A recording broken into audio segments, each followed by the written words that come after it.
women from his cabinet, women from his businesses, all testifying. What?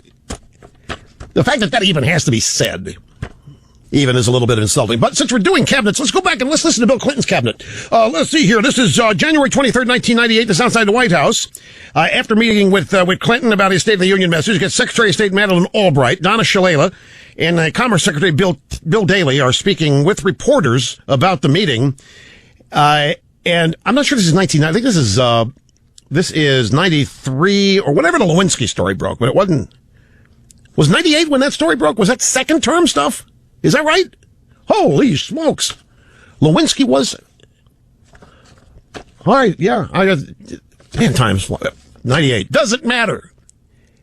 Here's Clinton's cabinet, led by Madeleine Albright. They're all going out there talking about Clinton. I believe that the allegations are completely untrue. I'll second that. Definitely. Third it. Right. You mean Clinton and Lewinsky? No way. I don't believe that for a minute. And we all know. Now let's go to the media. This is how it all works. The bloggers get talking points from the campaign. Okay, talk up this binder business and women going back to the Stone Age. The bloggers do. They start blogging it. Then the idiots, the sponges in the media, read the blogs, and that's where they get their news. They find out what's happening out there on the Democrat side. Here is CBS this morning, a montage of CBS clucking hens over the binders full of women. Governor Mitt Romney's reference to binders full of women has Democrats on the attack. Romney never requested binders full of women. They actually provided those binders on their own. Romney meant to say binders of women's resumes, so that was a pretty important word that he left out. It was interesting that he meant to say binders of resumes of women, which would also give a different context to Absolutely. it. Do you have your binder, Mr. Rose? No, my point is that smart men simply listen to smart women. Take notes, Mr. Rose. Take notes. I would just like to point out that we also have our binders every morning full of research papers. I think it's going to be the joke that keeps on giving. Yeah, then they got the castrated Charlie Rose in there. Yeah, my point is smart men simply listen to smart women. Yep. Anyway, this proves they all knew what Romney meant. They all knew he meant resumes, but he didn't say resumes, and so that's an opening here to go out and mischaracterize it, and ultimately, in the process, insult the intelligence of women who, every one of them knows what Romney was talking about. That's exactly, there was nothing else in that debate they could use. They had to cover up all of Obama's screw-ups, and they were legion. Obama really did not have a good debate on substance, folks. And I'm telling you, the people who matter, not the inside the beltway analysts and so forth, the people watching that debate out there in flyover country, I'm telling you, realize Obama did not bring it off. He had no answers. And the next day is spent everybody correcting the lies that he and his assistant told. Candy Crowley, the assistant. She wasn't a moderator. Assistant here, Jessica Yellen. They're over the top with this. This is last night, Anderson Cooper 360. And Cooper said, hey, Jessica, seems the Obama campaign believes they really get mileage here out of Romney's binder remarks. It sort of raises this question, can he relate to working women? It made it sound almost like working women are some mail order product you can order out of colored binders, and there's so many directions you can go. What did the tabs in that binder say for each of the women? And the problem for Governor Romney is twofold. One, if he's trying to show, and he is, that he can relate to and understand the frustrations working women go through, this does not suggest that he understands the sense of outsiderness many women feel when they work for largely male environments. And two, it raises the question, this was a man who at the time he became governor had been a top executive in the business world for multiple decades, and didn't he already know qualified women that he could call upon? That's absurd. Every word of that is laughably absurd. Do you believe the big deal they're trying to make out of this? It raises a question. This is a man who, at the time he became governor, had been a top executive in the business world for multiple decades, and didn't he already know qualified women? He could call, and you know, these all-male workforces, they're very scary for women.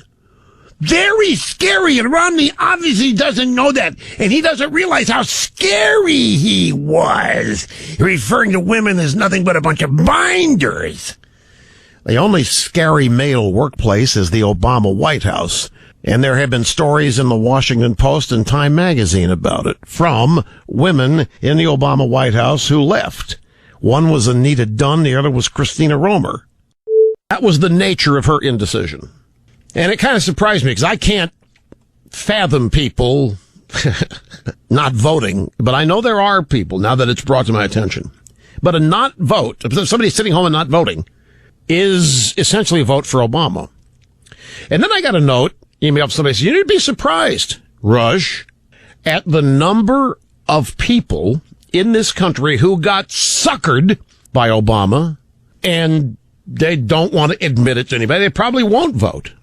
More people than you might believe. I do not doubt one half of that. I don't doubt, and the Luntz focus group demoed it. I don't doubt that there are millions of Americans who drank the Kool-Aid because their desire was so great that we end all of this bickering, end the war in Iraq, go back to everybody getting along and the rest of the world loving us. Buying into all that tripe. There no doubt were a lot of people who wanted all that to happen. And they were bombarded with Obama being the guy, the Messiah. Obama was presented as somebody, as a blank canvas. You could make him be whatever you wanted him to be. He was a magical candidate in that regard. Well, a lot of those people, the Luntz focus group proved it, they feel betrayed, and they're mad. This focus group that Luntz had, they're made up a lot of people who were angry. And they're angry at Obama, and they're angry at themselves for falling for it. And some segment of that universe, it is theorized, just won't vote because they're so embarrassed, fed up, or what have you. If any of you fit that description, I just want to caution you that not voting is the same as voting for Obama. You're making the same mistake you made the first time. And I don't want to call it a mistake. I'm not trying to make you feel worse than you do. But I'm just, if you don't vote, you're not accomplishing anything. You're perpetuating status quo. The reason is, if you look at what's happening, Obama is simply trying to shore up his base now. This binder business and Big Bird, that and the feistiness in the debate, and all this aggression from Biden and a certain degree Obama, this is all about. In fact, I remember the day after the Biden debate, I came in here and everybody was railing about how badly Biden had done and how offensive he was to people. And I said, he rallied that base. He rallied a depressed base. And I have no doubt the Obama base is depressed. Everything they believe in's bombed out. And their guy has bombed out. He isn't who they thought he was. What they have now unifying them is their hatred of us. That's all they've got. They're not unified around Obama's greatness. They're not unified around Obama doing magic anymore, because that doesn't happen. That doesn't exist. It never was real. The one thing that they've got that they can hold on to is their hatred for us, and Biden gave them that, and Obama gave them. That's all they've got now. Yeah, there's rallying that base, and that's why the negative ads continue. That's why all this other stuff, the behavior at the debates. Meanwhile, what is Romney? Romney is reaching out beyond his base now. Romney's gaining in women, this dirty little secret, all this is going on. Romney's actually gaining in women nationally and in key battleground states. Romney is now reaching out for that group of people who bought into the Obama myth, realize now that that's all it was. Romney's making a beeline for them.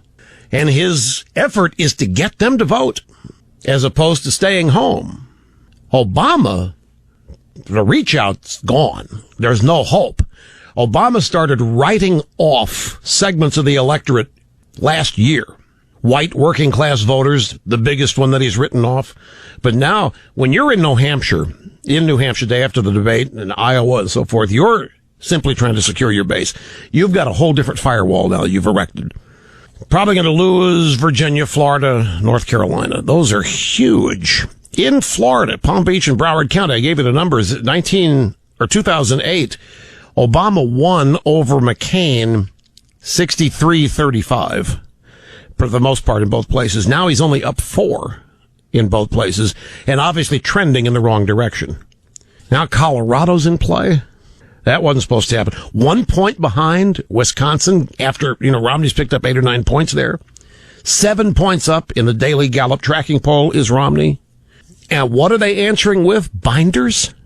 And Big Bird and trying to cover up the lies told about Benghazi and the death of the ambassador. They're in a world of hurt right now. And this binder business, that's another one that could blow up in their face, because who doesn't use them? Throughout business, throughout academe, other administrations. So what they're going to have to do, well, it's quite telling that Romney didn't even know any qualified women. So you ladies, prepare yourselves, because your intelligence is going to be perpetually insulted for the rest of the campaign. All you want's an abortion after the birth control pills are denied you. See, that's it. The Republicans did not let you have birth control pills, and then you're going to get pregnant, and then they don't want you to have the abortion. That's all you are to the Democrat Party. You're just out there having sex like minks, and you're having abortions like minks, and that's what they want you to do, and the Republicans don't. And so, if you want to keep having sex like minks and having abortions like minks, you got to vote Obama. And that's, they think, is a brilliant appeal to you, and it is the height of an insult. I'll be back. I got a note from Zev Chaffetz, the author of a book on me, a biography, Army of One. And he says, in his note to me, he says, I just looked at the website of AKP&D. That's the Chicago consulting firm David Axelrod founded, still listed on the site as the founder. And there are 3 partners listed. They're all men. Axelrod's running around. Romney doesn't have any women in positions of power. He never has had. And Zev here found Axelrod's own company. There are 3 partners listed, and they're all men. These guys, you're not living here in a media monopoly any longer.